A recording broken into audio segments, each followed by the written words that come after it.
बिस्मिल्लाहिर्रहमानिर्रहीम। अस्सलाम वालेकुम। कैसे हैं आप सब? मैं आज आपके लिए एक बंगाली डेज़र्ट रेसिपी लेकर आई हूँ जिसका नेम है मिष्टी डुई। ये बहुत ही क्रीमी और मज़ेदार रेसिपी है। मिष्टी डुई को ऐसे उल्टा करके चेक करते हैं, अगर ये गिर गई तो ये सही नहीं बनी, पर ये गिरी नहीं, इतनी मज़ेदार जमी है। ये रेसिपी मुझे बहुत पसंद आई तो मैंने सोचा कि अपने व्यूअर्स को भी ये रेसिपी बताएं।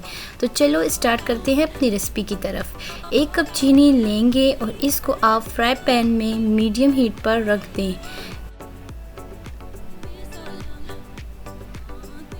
चीनी को आपने स्पून की मदद से हिलाते रहना है क्योंकि चीनी नीचे जल ना जाए। चीनी अगर जल गई तो रेसिपी का जायका कड़वा हो जाएगा। आपने तब तक चम्मच हिलाते जाना है जब तक ये मेल्ट होकर कैरेमलाइज्ड ना हो जाए। ये देखें, हमारी चीनी मेल्ट होना शुरू हो गई है।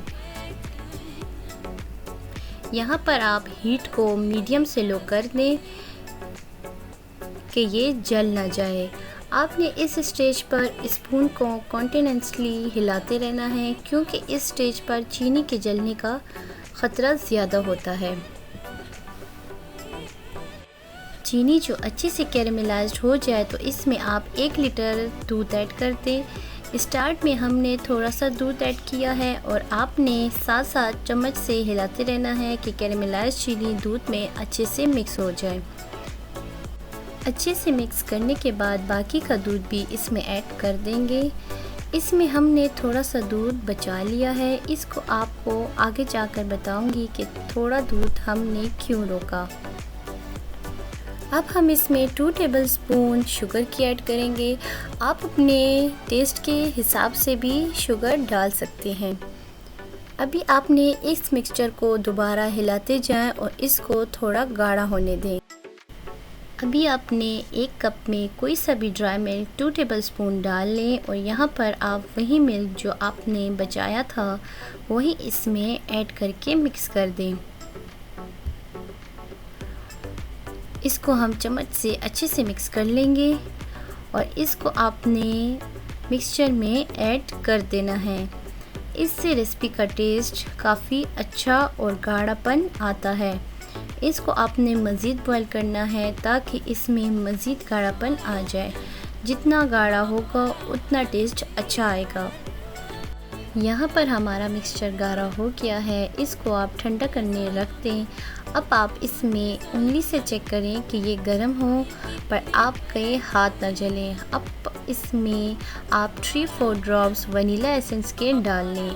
आप अपनी मर्ज़ी का कोई भी फ्लेवर ले सकते हैं। असल टेस्ट आता है यहाँ आपने ½ kg दही लेना है। दही गाढ़ा होना चाहिए। दही को मलमल के कपड़े में रख कर इसका पानी निकाल लेंगे।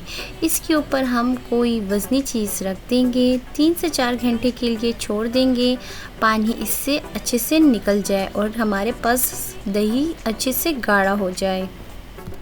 यहाँ आप देख सकते हैं पानी निकलने के बाद ये इस शेप में हमारा दही आ जाएगा। इसको आप एक बाउल में डालकर मिक्स करें कि ये क्रीम फॉर्म में आ जाए। इसको आप चम्मच की मदद से भी मिक्स कर सकते हैं। ये दही हमारा क्रीमी सा बन जाए तो इसमें जो मिक्सचर हमने तैयार किया था वो आप थोड़ा सा ऐड कर लेंगे और इसको अच्छे से मिक्स करेंगे ताकि इसमें कोई गुठली ना रह जाए।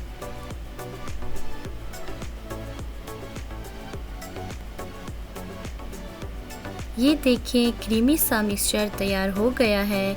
इसमें थोड़ा सा और मिक्सचर ऐड कर देंगे और देखेंगे कि मिक्सचर ज़्यादा पतला ना हो। इसको अच्छे से मिक्स करने के बाद छन्नी की मदद से इसको छान लेंगे।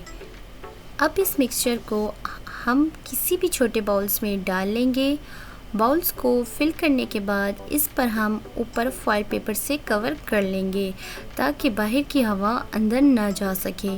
फॉइल पेपर की जगह आप किसी प्लेट से भी कवर कर सकते हैं। इसको अब हम एक टोकरी में रख देंगे ताकि इसको थोड़ी गर्माइश मिले। जिस तरह आप दही जमाते हैं इसका भी वही प्रोसीजर है। इसको आप 12 से 14 घंटे जमाने के लिए छोड़ देना है। याद रखें कि दरमियान में इसको आपने बिल्कुल चेक नहीं करना।